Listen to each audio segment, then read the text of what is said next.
Well, that was painful. The Cardinals get walked off on by the Mets, and wait a minute, J.J. Wetherholt left the game for Springfield with an injury? What's going on? All that's coming up on B-Schaeff Daily.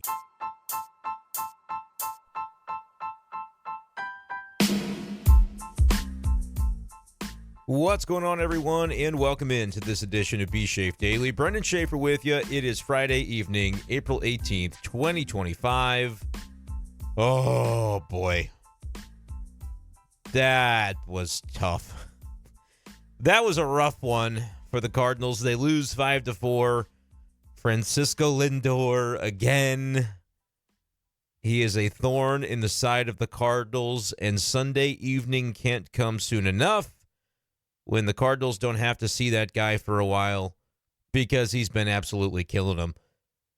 Thursday night, Lindor with a big game, and Friday night, Lindor with a big swing. The walk-off home run off of Ryan Fernandez. Mets 5, Cardinals 4. After the ways in which the Cardinals rallied back into this contest, they end up losing it in devastating fashion. It's one of those games where if you're a Cardinal fan, you sit there, you watch the whole thing unfold, and at the end, you just go, yep, it's true. Nothing matters. Nothing matters. Life sucks, and then you die. That's how it felt tonight, right, guys? And I know you've got thoughts, so get them into the comments section below. Make sure to drop a like on this video and subscribe to the channel. Brenden Schaeffer, St. Louis Cardinals writer, as we're bringing you Cardinals content all season long. I don't know how many of them will be more painful than that one, but I guess there's always tomorrow, huh? It's only April the 18th as we record this, so there's still plenty of games left to potentially find more cruel and unusual ways for the Cardinals to lose a game. This was interesting because, you know what, they gave you the 4 runs that I've talked about. You got to get to 4. That's the minimum. But what do I usually mention when I say that? Well, maybe 4 gets you to extra innings. 5 is usually the number you need to win, and not enough 5-4 wins for the Cardinals this season, but the Mets find one tonight. And we'll talk about the way that it unfolded. We'll talk about the outing for Miles Mikolas, our evaluation of him, our evaluation of an offense that struck out 15 times tonight. That's, well, too many. And we'll talk about the ways in which the offense actually did, put up a fight. They scored in 4 separate innings. The problem, it's just like a little straight line in the box score. What's that little line? Oh, that's a 1. No crooked numbers. You score a run in the 2nd, 4th, 6th, and 9th, but weren't able to sustain a rally to be able to have a crooked number. So we'll talk about the offense, our general interpretations of it, because I could still read off all the stats to you. I probably will, where the Cardinals are still way up there ranking in a lot of these categories offensively, but it doesn't do you a lot of good when you're 9-11, you're 2 games below 500, and the more recent run for the offense has been a little bit less robust. And even in a game where they scored 4 runs, sometimes 4 is going to get you a win. Tonight, it wasn't one of those nights. The starting pitching was fine. The bullpen was, it obviously had to be better, because if it were better, you'd have won the game, more likely than not. Miles gives up just 2 runs. Leahy ends up giving up a run. Maton gives one up, unearned, but gave up a couple of hits in the inning, so put him on base to allow for that to happen. And then Ryan Fernandez gives up the home run to Francisco Lindor in the 9th. No, we did not see Ryan Helsley in this game, and I was on the post game with Stephen Carey on Sports Hub STL, seeing a lot of folks commenting, how could Oliver Marmol not bring in Ryan Helsley? He goes to Fernandez instead. And we'll try to walk through the game theory of that a little bit. I, on the post game for Sports Hub STL, said, I could see the argument because you had the top 3 up in the batting order for the Mets, but we've also seen what it looks like when the Cardinals have anybody but Ryan Helsley in the 10th inning having to deal with the Manfred man, the automatic base runner, and so we've seen what that looked like. Granted, we saw those situations at home, and the reason that Ryan Helsley wasn't in those spots in the 10th is because he had already pitched, because at home, you can approach it a little bit differently than you do on the road. So we'll try to stream of consciousness our way through all of those conversations here tonight and try to do it somewhat briefly since it's almost midnight on a Friday. But I'm cool, so I sit here and do podcasts instead of going to sleep or whatever young people do, party and stuff. All right, let's jump into it. Where do we begin? Lindor, he goes 1 for 5, but the 1 ended up being pretty important. And that's something else. Juan Soto, man, he had a decent game. 1 for 3, drove in a run, had a walk. His OPS is 776, but if you heard it from the folks on WFAN, they would swear to you that he stinks. I might even just play that audio tonight because that was crazy. I don't know if you guys have seen this from a couple of days ago. It might fit a little bit better for later in the show. So I'm gonna table it for now. But if I get a moment before we do some Down on the Farm later, which we do have to talk about J.J. Wetherholt leaving the game early in Springfield. I say early. It was like in the first inning. I don't even think he took an at-bat. So we'll talk about that. But, yeah, that WFAN clip, I might have to cue that up for the people that are freaking out about Juan Soto and the first-place Mets. Let's start here, though. Let's start with Miles Mikolas and the pitching performance because it feels like the way the public perception handles Miles Mikolas right now is like everybody's waiting for him to stink almost because everybody wants to see Michael McGreevy and, A plus B equals C. A lot of folks feel like if the Cardinals would just let go, like Rose and the Titanic trying to hold on to that door and Jack at the same time. Or was it a wardrobe? I don't really know. They both could have fit, is what I'm saying. But rather than continuing to see things through with Miles Mikolas every sixth day now, not every fifth day, but every sixth day, there are many Cardinals fans who would say, just let go, right? However, I continue to use the phrase, don't look a gift horse in the mouth. 4 2/3, 2 runs allowed tonight is passable. And when you're talking about your sixth starter, which I consider him to be, in terms of, we had this conversation earlier in the week, who's got the lowest ceiling and who's got the lowest floor? I think both answers might be Miles Mikolas in this rotation. However, 4 2/3, 2 runs, not all too much worse than what he did last time out. 5 innings, 3 runs. Was right in the mix there. Now his ERA for the season stinks. It's 7.5. But that's because of what happened in Boston. His other 3 outings have given the Cardinals a chance to win. So rather than his ERA, and this is going to sound like the biggest caping for Miles Mikolas ever, but I talk about him all the time because people want to hear about, what my thoughts are on him. Rather than 7.64 on the ERA, I'm going to say he absolutely cost the Cardinals single-handedly one game. It was his fault that they lost on Sunday night in Boston. Nobody else's. His fault. But he's pitched 4 times, and the other 3 times, the Cardinals could have won those games. They had a chance to win. He pitched well enough to give them a chance in those other 3 games. When you're talking about the last starter in your rotation, maybe I'm naive, but that's enough for me. Especially in a world where pitchers are dropping like flies left and right for other teams. That's what I mean by the gift horse in the mouth. Because you could bring up Michael McGreevy tomorrow and he could be in Miles Mikolas' spot for the rest of the season. But what happens when he gets hurt, or what happens when any of the other 5 starters get hurt? All right, we go to a 5-man rotation instead of a 6. But then when the next guy gets hurt, which you might say is pretty unlikely, to which I would say, look at the Dodgers, look at half of the teams in Major League Baseball, it feels like. Those injuries come for you, one way or another. So you'd like to be prepared for them.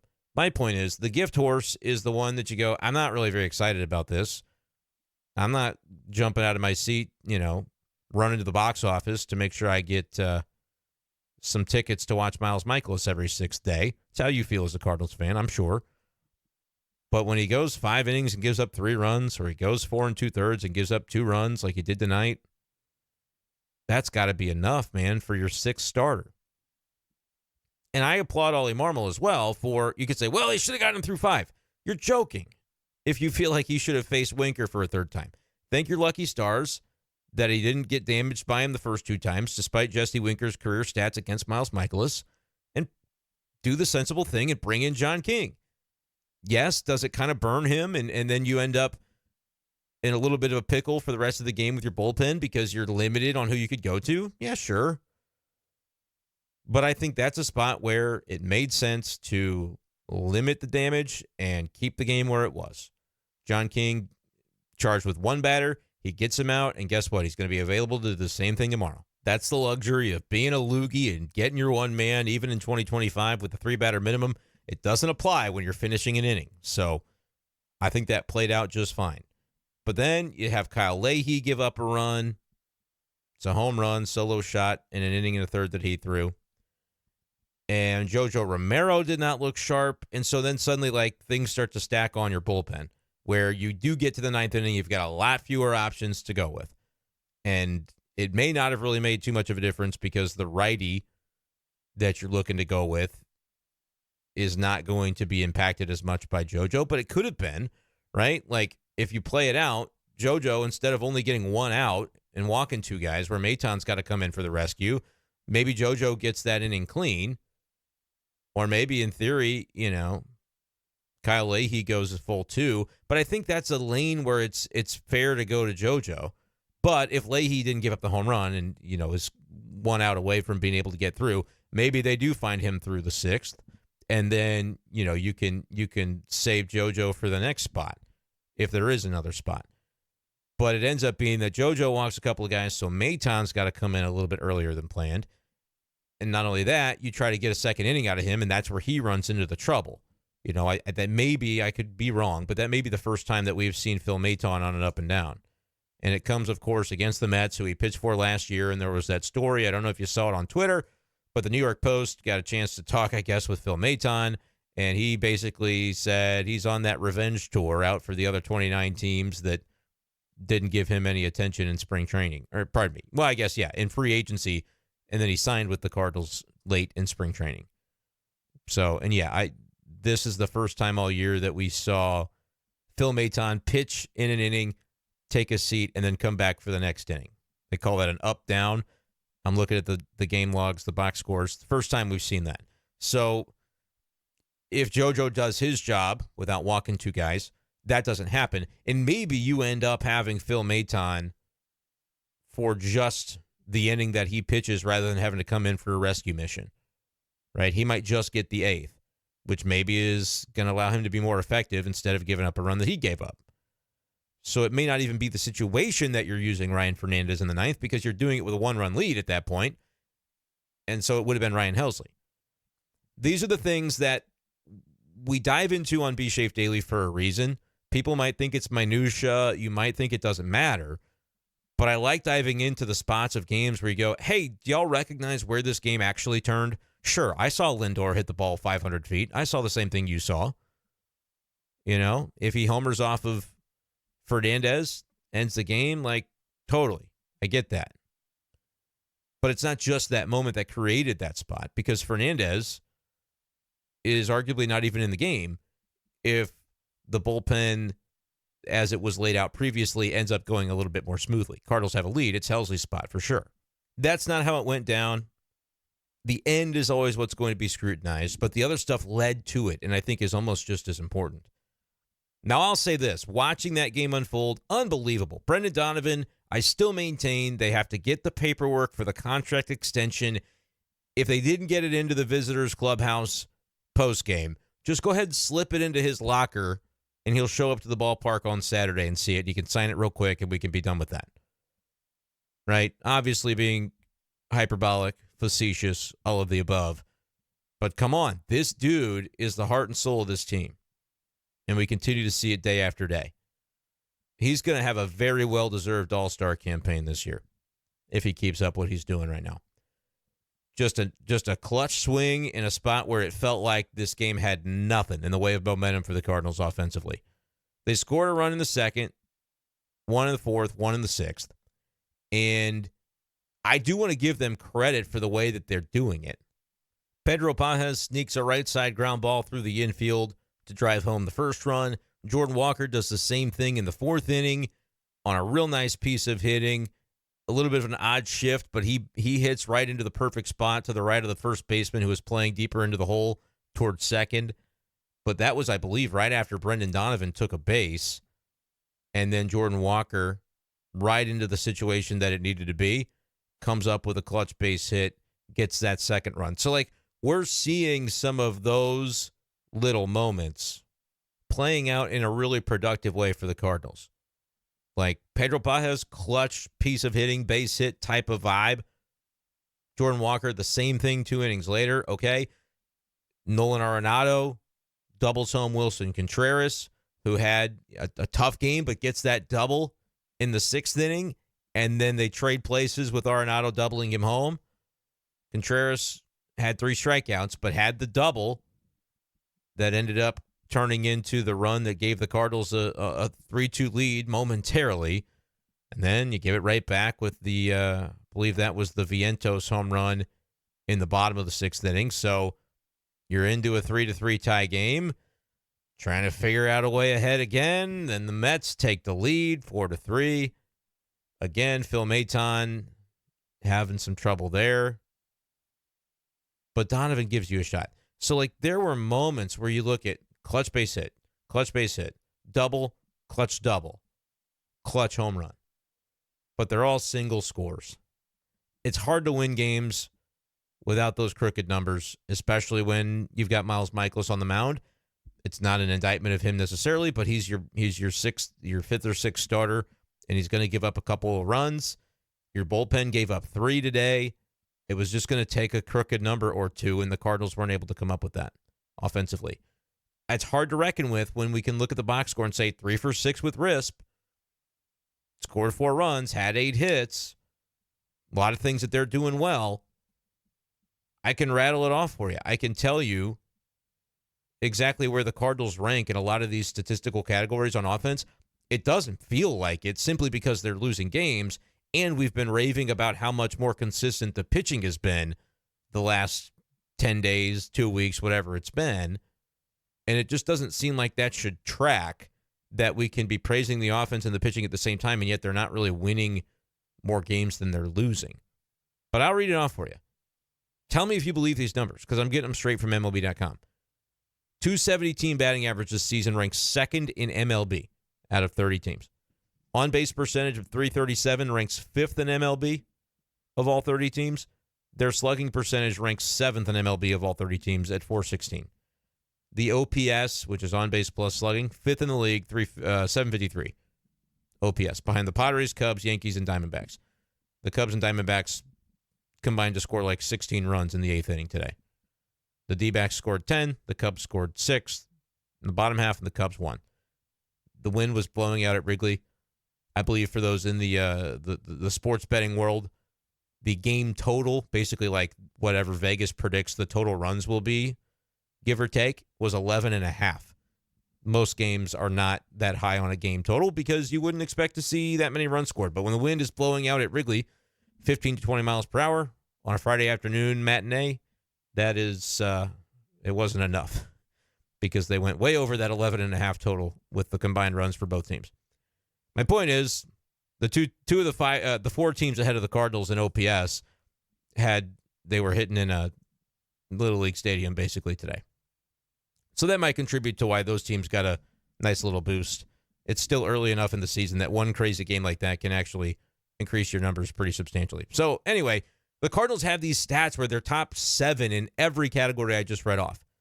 Oh yeah, Brendan, but what about runners in scoring position? Because that's last year they had, offensive numbers that were middling. They weren't great offensively last year, but their RISP numbers were even worse. Well, they're 5th in batting average with RISP at 275. They have a better batting average with RISP than they do overall. Their OPS with RISP is 812, 8th in baseball. So they're top 10 in every single category statistically on offense, all of them. So why does it feel like Cardinals fans aren't satisfied with the way the offense is going? No, it's because they're not, and they're probably right not to be. Again, we talk about the difference between the average number of runs scored. They've averaged like 5 runs a game versus the median. How many times are they hitting on that 5-run margin? Well, tonight they had 4, and that's a start. You'll win a decent amount of games scoring 4. But I would say a Miles Mikolas start, you got to anticipate maybe needing to get to 5. And I get it. You should say, well, if the Cardinals have to work around that aspect of Miles Mikolas every time he pitches, once a week or whatever it is it worth it to have him on your team? Fair, but gift horse. I think you would be in a situation where, and look, if Miles Mikolas starts giving up 8 runs again, then it's different. Then I'm not having the same defense of him. But for now, if he's going 5 innings every week and giving you, 2 runs, 3 runs to the opponent, it ain't going to be a pretty ERA at the end of the season. But it's passable, and he's not the reason they lost tonight. So, If you have the criticism for Miles, that's fine. I would save it for another night. You might get a real chance soon to do it again. He could get blown up for 8 runs next time, and then you'll be able to complain about that. That's fair at that point. I can't knock it. But for the time being, he wasn't the reason they lost tonight. How do you diagnose a reason in a game like that, though? My opinion, the reason they lost tonight, yes, you need a crooked number offensively. It's the bullpen. I mean, the bullpen didn't have its best game. 4 1/3. Actually, they only ended up covering 3 1/3 because they didn't record any outs in the ninth. So as a team, they only pitched 8 innings. 3 1/3, 3 runs, 2 of them earned. Yep, that'll do it. Bullpens aren't going to be perfect. Don't get me wrong. There will be games like this, but on a night where you bring in King, Leahy, Romero, Maton, and Fernandez, 5 relievers, I would say that only King did his job, and it's because he only had to face 1 batter. Leahy gave up a homer, and so that's not quite doing your job. I would say he was better than some of the others because when you're Romero and you only get 1 out and you walk 2 guys, that's not doing your job. Maton did his job in that he was able to fill in for Romero, but was not able to do his job in the 8th and keeping the game where it was beyond that. But it's his first up down. You're stretching guys, and that's the downstream effect of when bullpen guys don't do their job. It compounds on itself. And so to me, that's the primary culprit tonight. Because I know people are talking about it, and because we talked about it on Sports Hub STL, and as I sit with it, I can present sort of a more in-depth opportunity to dissect it. Because I know it's a conversation topic, here's what didn't lose the Cardinals the game. That decision, which I don't think in the end was even really much of a decision process, the choice to go Fernandez and not Helsley in the 9th inning is not the direct cause that lost the Cardinals this game. And as Ollie Marmol views it, it really wasn't a decision. It's just not the way that you're going to handle your closer. And not the way that any manager would handle their closer on the road in the 9th inning. You're waiting for that lead to be able to bring in the closer. And I thought there might be an exception. I'll be honest with you. That's what I talked with Stephen Carey about postgame on Sports Hub STL. I thought the exception could come because of specifically who was up in the Mets lineup. Lindor, Soto, Alonso coming up in the 9th. It doesn't get more difficult than that stretch. And so let's play that out, though. As much as I was like, man, maybe that's the way you extend this game, is you go Helsley there. It's your best chance to get through that part of the lineup. And I think that's accurate. However, let's say he gets through it. Like, I'm sitting here, let's play it out. Helsley gets you through that, and you go to the 10th inning. You play to try to get that Manfred man home, that automatic runner, find a way to score 1 run. But remember, in that bottom of the 10th inning, now you are going to have to throw somebody who isn't Ryan Helsley. And they are going to have that automatic runner on second base the same way. So really, unless you feel really confident in who you'd be throwing in the 10th, 1 run is not going to cut it in the top of the 10th. And this kind of bakes back into Cardinals fans asked me about this in previous extra inning scenarios. Why don't the Cardinals bunt to try to get that runner over to third? And then you've got the potential for a sacrifice fly to score the run from third in extra innings. At home, obviously, it makes sense to do that. If you navigate the top of the inning, whether it's the 10th or whatever extra inning it is in a tie game, you navigate that, you're playing for 1 run. Of course you're willing to bunt. If you've got a bunt-capable player at the plate, you bunt him to third and you take your shot, maybe with a sac fly. Really, any ball in play has a chance to score that run. Not any ball in play, but you know what I'm saying. There's a decent shot that if you put bat to ball, you're going to be winning that game. On the road, it's different. If you're into that extra inning spot in the top of the 10th, and Ryan Helsley is available to you in the bottom half, you can perhaps be a little bit more aggressive and say 1 run might do it. We'll play for that opportunity because Helsley might be able to strike out the side in the 10th regardless of who it is. But if you're relying on somebody who's more pitch to contact in the 10th, which I think anybody in that bullpen is more pitch to contact than Helsley. So inherently, Ryan Fernandez fits that billing. If Fernandez is your best option at that point, and I think it would have been, to play this out even a little bit further, it would have been a right-handed portion of the order at that time. I don't know whether the Mets, they had a Zokar still on the bench available as a righty. So I think at that time it would have been Marte, Vientos, Nimmo. So you're going right, left. So you probably would be looking at a right-handed pitcher to come in for the 10th, is my point. And so, for if it's not going to be Fernandez in the 9th, it would have been then Fernandez in the 10th, or I think Matt Swanson is really who you're down to. And he just made his major league debut yesterday. So you're probably not eager to throw him into that situation. And I don't think Swanson would have been the choice for the 9th over Fernandez either. I'm not saying that. It's just tricky because you had used up Maton a little bit earlier. Remember, after Romero didn't get it done, after Leahy wasn't as smooth, it compounds on itself. And so you end up with Fernandez. The Helsley thing, I get it, but it's just, it's a situation where you're max efforting using Helsley in that spot to advance the game to a situation that isn't favorable to you when you get to it. So you're using your best weapon to get to a 10th inning situation that you're not very likely to succeed in unless you can put up a crooked number in the top of the 10th. If you do it in reverse, so like basically the way they view it is one way or the other, you're going to have to get a little lucky. Like you're going to have to win in an unfavorable spot. And I would consider Fernandez with, maybe some of the struggles he's had this year, him facing Lindor, Soto, Alonso, I consider that an unfavorable spot. But you also are going to have the same thing, not the same thing, but here's another unfavorable spot.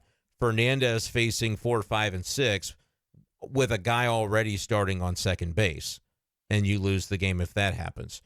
So if Fernandez is going to have to come in to pitch, because this is the difference when we've had this conversation elsewhere, like at home or a game that you already know is in extra innings. If Fernandez is going to have to pitch for the Cardinals to win the game, you might as well do it when there's not a free runner on second base. You can project it a little bit more on the road because if you're in the bottom of the 9th, I promise you've got to use 2 relievers for the Cardinals to win the baseball game. The path to that is the bottom of the 9th happens, you get through it, that's 1 reliever. And no, Ryan Helsley's not going to go 2 innings, so don't ask that. You get to the top of the 10th inning, you have to score, obviously. And then bottom of the 10th inning, you have to win the game. When you're at home, it's different because Ryan Helsley is going to pitch the top of the 9th in a tie game because there will never be a save scenario in that game at home. And there doesn't have to be a scenario, or let me rephrase that. Ideally, Ryan Fernandez is not having to come in to follow Helsley because there is no 10th inning. You have the opportunity to end it right there in the bottom of the 9th. You may fail to do so, and that may be why you do have to use the next best option in your bullpen, and maybe the next best after that. But in a situation where you're on the road and you've already failed to score in the top of the 9th, it's not a safe chance. You have to use 2 pitchers or you lose. You get walked off on. You may still get walked off on by using the 2 pitchers, but there's no scenario where you can only use Helsley as opposed to at home. 9th inning, yes, you can decide, I'm only going to use Helsley. There's a world in which that happens if you get through the 9th clean and the bottom of the 9th, you guys score a run. I'm not saying it's guaranteed. We've seen the Cardinals not score in those situations, but it's possible. It's not even possible to have it happen on the road. So when you already know you've got to use them both, pick the spot that you're going to use one versus the other. Try to squeeze Ryan Fernandez through the 9th inning. If it doesn't work, you see the result. They lose the game. You could have a scenario where Helsley pitches brilliantly against 1, 2, and 3, and then you score that run from second base in the top of the 10th, but Fernandez has to pitch, and when he gives up a home run in that inning, you still lose the game. So either way, what I think sometimes gets presented incorrectly is that either way, it's a bad situation to be in when you're on the road in that spot, especially when the Mets have that kind of firepower at the top of their lineup. And the Cardinals don't have that secondary right-hander available that has been lights out. Maton would have been that best choice probably, but he was already used. And so you're in that situation. You just kind of have to go through it. And as I see Oliver Marmol, the direct quote he gave to Katie Woo as well, no manager in the league brings their closer in on the road in the ninth in a tie game. And you out there in Cardinals land can feel like that's the wrong way to go about it. I am just informing you that as far as the team is concerned, it wasn't even on the radar as a decision. Like it was. Sometimes there are decisions where you think about it and you go, yeah, this one's kind of a coin flip. And sometimes it's not even a decision, even though outwardly we go, well, they lost in this moment, so what could they have done differently? That, I think, is human nature. That's a natural inclination. But for whatever it's worth, this wasn't one that was like, coin flip could go either way. This was pretty consistent closer on the road in the ninth inning. Yeah, if you're leading, not if you're tied. And I think especially when you look at right now, Ryan Fernandez being their next best option for that spot, not a guy that I think you should have a ton of confidence in going in when he's got that extra man on second base to begin. They were probably giving up a run one of those other innings. Cardinals might have needed a home run in the top of the 10th to be able to, have a little bit of a better feeling about it. Obviously, you didn't even get to the 10th. You didn't even get an out in the ninth. Lindor hit a bomb off Fernandez. So, like I said, it's not a great situation to be in. I account it to the reason they were in that situation is no crooked number. They couldn't add on once they got their first run in any of those given innings. And the bullpen, the way it lined up, one small margin after another, didn't quite do its job. You had too many rescue missions tonight, and it came home to roost at the end. And frankly, the first rescue mission was Miles Mikolas, but for the time being, I think you just have to kind of grin and bear it when it comes to him in your rotation, because if hopefully it's not going to be 75% of the time he's giving you a legit chance to win. So far, it's been 3 out of 4. Hopefully, by the time you get through 15 starts of his, it's 13 out of 15 he gave you a chance to win. We'll see. And if his merits aren't to that level by the time we get to that point, maybe different decisions are made about his tenure with the Cardinals. We'll see by that point in time. But for now, I think it's just the best way to go forward with it until he blows up. And then when he does, I'll be right back there with people going, yeah, is this really something that they can afford?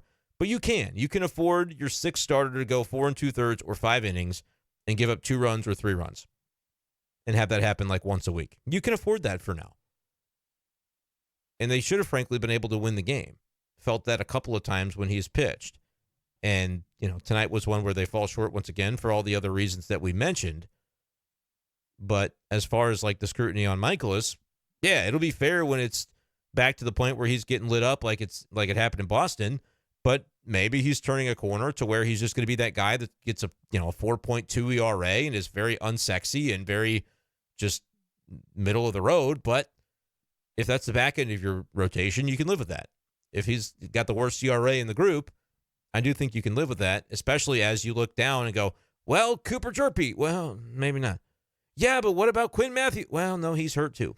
Yeah, but Tink Hence is well, no, he's not. He's hurt too. Yes, you have Michael McGreevy. You don't have much behind him. Even Gordon Graceffo has been really struggling. Tekoa Roby, maybe we'll see up in Memphis before too long, but that's about it. And so rather than go, we got the 5 or 6 that we need, get rid of Mikolas. Telling you, man, okay, one of those guys is Steven Matz. What's his injury history? Sonny Gray has not been a guy that's been able to go super deep into games all too often. Has had some nagging whatevers going back to spring training and going back to the end of last year when he finished the season on the IL with a flexor situation. Probably was very minor, but those factors make you go, yeah, maybe you just don't take a guy that if he's giving you passable in your rotation and you're already paying him. I know that nobody wants to hear that in a transition year, but I'm still on board with the Cardinals doing what they're doing with Miles Mikolas. And I'm sure he's out to prove that these conversations every week about him can be made to look foolish in the same way that, people were talking about Adam Wainwright that way long before his final year, in which it was right to be talking about Adam Wainwright that way. But there were several years there where he defied the odds. And if there's a range where Miles Mikolas can come up with that type of Waino year, then Cardinals will take it. I'm telling you they will. Let me know your thoughts, though, Cardinals fans, on what you think about the obviously gigantic bummer of a loss tonight. Nobody's saying this is an excuse that's not acceptable. It's not like we're fine with it. I think, again, people get in their emotions, rightfully so, because it is you're passionate about this team. Totally get that. But at the same time, I'm not making an excuse for it. I'm just telling you what happened, and then we can analyze it and break it down. Kind of lost my cool a little bit on the Sports Hub post game because sometimes the comments just get to me, but it's all good, man. We're all just doing the same thing, talking about Cardinals baseball, shooting the breeze. I did, though, real quick. I want to play this. It's about a minute of audio from WFAN. Sal Licata is maybe the guy's name. I don't know. But listen to this. It's funny. It's good stuff. He's good. And this is from earlier in the week. This was before the Cardinals played the Mets. I just want you to listen to this 50 seconds of some very compelling sports radio, but also some unhinged hot takery when it comes to one of the biggest stars in sports. Juan Soto has stunk to start his Mets career. I never thought I would be at this point with Juan Soto, a guy who I begged and pleaded the Mets to go get, a guy who I wanted more than any player ever in my fandom. I wanted Juan Soto. The Mets delivered, and every single time this guy has come up in a big spot this year, and there have been plenty, he has failed. And yesterday, a despicable 0 for 5 with 3 strikeouts, leaving a small village on the base pass as the Mets lose a series. You don't pay $765 million to a guy who gets on base 40% of the time. Bullcrap. Every single time he's come up in a big spot, he has failed this year. He did not do that with the Yankees. I don't want to hear the excuses from Soto. I don't want to hear people tell me that the walks are good. I want to start seeing some production now. I mean, that is some absolutely brilliant sports radio. I can't do that kind of sports radio because I have to face the team and hear, I couldn't be me, but I will admit it is extremely entertaining. And I'm glad that guy did it pertaining to the Mets. But yeah, to think that it's like, oh, what place are the Mets in? All right, they're in first place in a really good division. But Juan Soto's only got a 760 OPS in the first 3 weeks of the season. So, screw that guy. It's pretty good. It gave me a laugh. I don't know if it'll give you a laugh or not. I know you're in a rough mood, Cards fans. I know tonight was brutal. I'm not trying to mince words about that, but hopefully that, I don't know, maybe brought you a little bit of levity. Let's go ahead, though, before we get out of here, try to wrap things up here. The podcasts always go longer than I mean them to. But we got to go down on the farm and talk about J.J. Wetherholt's situation. So let's do it. Let's go down on the farm. It's time to go down on the farm. Brought to you by Hastings Layers Premium Eggs. You'll be happier than a jackass eating thistle. Huh? So I saw this on Twitter from Kyle Reese earlier tonight. A quick gif of a seemingly mundane ground ball to J.J. Wetherholt. And it looked like he was playing second base. I guess I have the box score in front of me so I could look at it. Started second base. Don't know how often that's been happening or not happening. Not really the point. He was taken out of the game, though, before having a singular at-bat within that game. Lifted for a pinch hitter in the bottom of the first inning. Well, that's not great. However, Kyle later on tweeted out that it was simply precautionary for J.J. Wetherholt to leave the game. And I'll take Kyle's word for it because he's plugged into what's going on with the minor league stuff. Kyle's tweet, Wetherholt is fine. It was precautionary. I'm taking him at his word because, frankly, I can't afford to live in a world where J.J. Wetherholt is lost for any significant period of time because that's all y'all have right now. Y'all Cardinals fans are clinging to the hope that J.J. Wetherholt will bring. And so it would just be cruel and unusual to take him away. So hopefully that ends up being the case and it ends up being much ado about nothing. But certainly when you see a guy leave without even taking an at-bat at the top of the first, or rather the bottom of the first inning, played in the top of the first, didn't bat in the bottom half, you have reason to worry. Evidently, the lack of Wetherholt in the lineup seemed to impact the psyche of Springfield. They only had 3 hits in the game. They did score 3 runs, but they lose 5-3. As Max Radjic had a decent start, 5 1/3, 2 runs allowed, 2 walks, 3 Ks, gave up a homer. His ERA is just a touch over 5, but getting his work in for Double-A Springfield. And again, the main thing is JJ being all right. Also known and down on the farm, Mason Wynn beginning a rehab stint with the Memphis Redbirds. Now, it did not go particularly well. He went 0 for 3, and he struck out 3 times. But it really doesn't matter at all. Just getting him back will be, I think, meaningful for the Cardinals as they move along. Elsewhere in that Memphis lineup, a bunch of guys had 1 hit. They had 8 hits, and nobody had a multi-hit game. Crooks was on base twice. Not really a lot to talk about. Brian Torres, homered.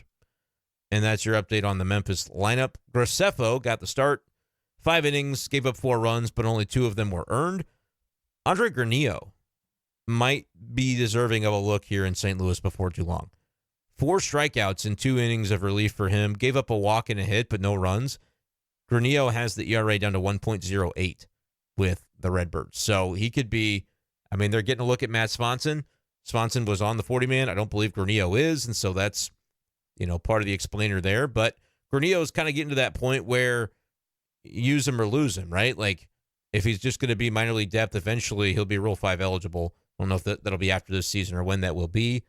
But I don't know. If he's got a 1 ERA in AAA, I think you'll see him eventually. Riley O'Brien had a scoreless inning with a strikeout. Ludus, a scoreless inning as well. Both those guys have a 4.5 ERA. And that's what's going on down on the farm. I did want to mention about the offense tonight in St. Louis before we get out of here. Too many strikeouts. 15 times they struck out tonight, and they did not draw a singular walk. So what I'll be watching on Saturday, Sunday is how do they adjust back? They have been, for the most part this season, taking good at-bats, stringing together good plate appearances, and we've heaped lavish praise on them as a lineup for doing that. We've talked about Brant Brown, the approach, the philosophy. It all looks a lot better. I would say that 15 strikeouts is indicative of a bit of a backslide with that, even though they scored in 4 different innings. They had clutch hits. They had timely hits, etc. Just not quite enough of it to get a crooked number up. Let's just see what that looks like. That's 2 days in a row where the strikeout totals have ballooned. Senga's a tough arm on Saturday. Clay Holmes, another strikeout pitcher on Sunday. Can they adjust back? Can they do it on the fly? And can Brant Brown be the lineup whisperer once again? I'll be looking at that. I'll be looking at Matthew Liberatore's start on Saturday, see what he's up to, and if he can turn in another strong one for the Cardinals. And, of course, we'll be right here on the channel breaking it all down. Appreciate you guys so much for listening, for bearing with me. I do read all your comments. Please throw them below. Please do check out the YouTube membership, which is in the video description, if you would like to support the content here in that way. Really do appreciate those who have hopped on the membership. Recently mentioned Victor, Kay Neilio, Debbie are some of the folks that have jumped in or rejoined in recent days to the membership. You could be next by checking that out below. Thank you guys so much for listening. We'll talk to you next time on b-schaeff Daily. Peace.